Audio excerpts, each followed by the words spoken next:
नमस्कार दोस्तों, एक बार फिर से मेरे YouTube channel love with nature में आप सभी दोस्तों का बहुत बहुत स्वागत है। दोस्तों, पोटेशियम क्या है, यह हमारे पौधों के लिए क्यों उपयोगी है, इसे हमारे पौधों में कब देना है, कितना देना है, किन पौधों में किस मात्रा में देना है, वगैरह वगैरह की जानकारी आज मैं शेयर करने वाली हूँ। कृपया वीडियो पर अंत तक बने रहें।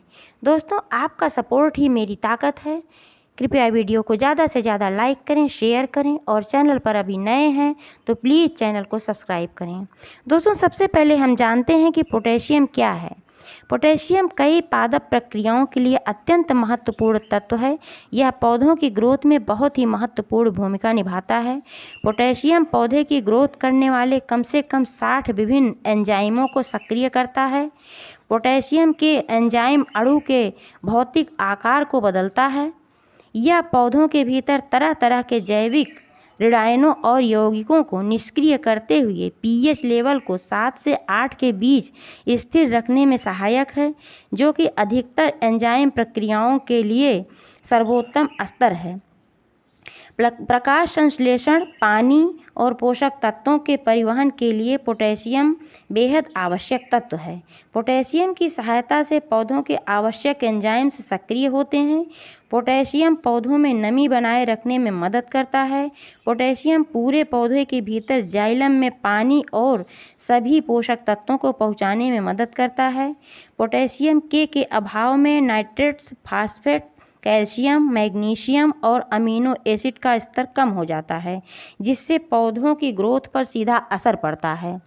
जब पोटेशियम की कमी होती है तो नाइट्रोजन यन की प्रचुरता के बावजूद भी प्रकाश संश्लेषित नहीं होते। पोटेशियम कई एंजाइम प्रणालियों को सक्रिय करता है, इससे जड़ों की अच्छी ग्रोथ होती है। पोटेशियम पौधों में रोग प्रतिरोधक क्षमता को बढ़ाता है। अब आइए जानते हैं कि हमें कैसे पता चलेगा कि पौधों में पोटेशियम की कमी है। अगर आपके गार्डन में लगे पेड़ पौधों की समुचित देखभाल के बावजूद ग्रोथ नहीं हो रही है, फल वाले पौधे में फल नहीं आ रहे हैं, फूल वाले पौधों में फ्लावरिंग नहीं हो रही है, पत्तियां पीली पड़ रही हैं, वगैरह वगैरह, तब हमें समझ जाना चाहिए कि पोटेशियम की कमी हो रही है। इन सभी समस्याओं का समाधान हम पोटाश नाम के फर्टिलाइज़र से कर सकते हैं। आप चाहें तो बाज़ार से पोटाश लाकर अपने पौधों को दे सकते हैं, लेकिन आप घर में उपलब्ध केले के छिलकों से बेहतरीन ऑर्गेनिक पोटेशियम फर्टिलाइज़र तैयार कर सकते हैं।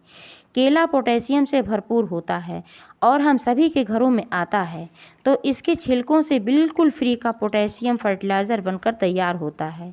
यह बहुत ही अच्छा पावरफुल फर्टिलाइज़र है। इसे बनाने के लिए 10-12 केले के छिलके 2 लीटर पानी में डालकर 3-4 दिनों के लिए ढक कर रख दीजिए और बनाना पील लिक्विड फर्टिलाइज़र बनकर तैयार हो जाएगा। जब इसे पौधे में देना है तो 1 लीटर पानी में 200 मिलीलीटर लिक्विड तैयार करके पौधे में डालिए। बहुत ही अच्छा रिजल्ट आता है। हालांकि पोटेशियम तो सभी पौधों के लिए आवश्यक है, लेकिन कुछ सब्जियों जैसे फूल गोभी, गाजर, चुकंदर आदि में ज़्यादा आवश्यकता होती है। फूलों वाले पौधों में सही मात्रा में पोटेशियम इस्तेमाल करने से आपको ज़्यादा से ज़्यादा स्वस्थ और अच्छी फ्लावरिंग मिलेगी। अगर आप बनाना पील फर्टिलाइज़र देते हैं तब तो बहुत ही अच्छा है, लेकिन अगर बाज़ार वाला पोटाश फर्टिलाइज़र लाकर देते हैं तो इसको देने का तरीका ये है कि आधा से 1 चम्मच 1 लीटर पानी में घोलकर इसे पौधों में दीजिए। इसका लिक्विड तैयार करके पौधों में दीजिए। कलियां खिलने पर हर 10-15 दिनों के अंतराल पर इसे दे सकते हैं। जानकारी कैसी लगी एक बार कमेंट करके अवश्य बताइएगा। फिर मिलते हैं एक नए वीडियो के साथ, तब तक के लिए बाय बाय।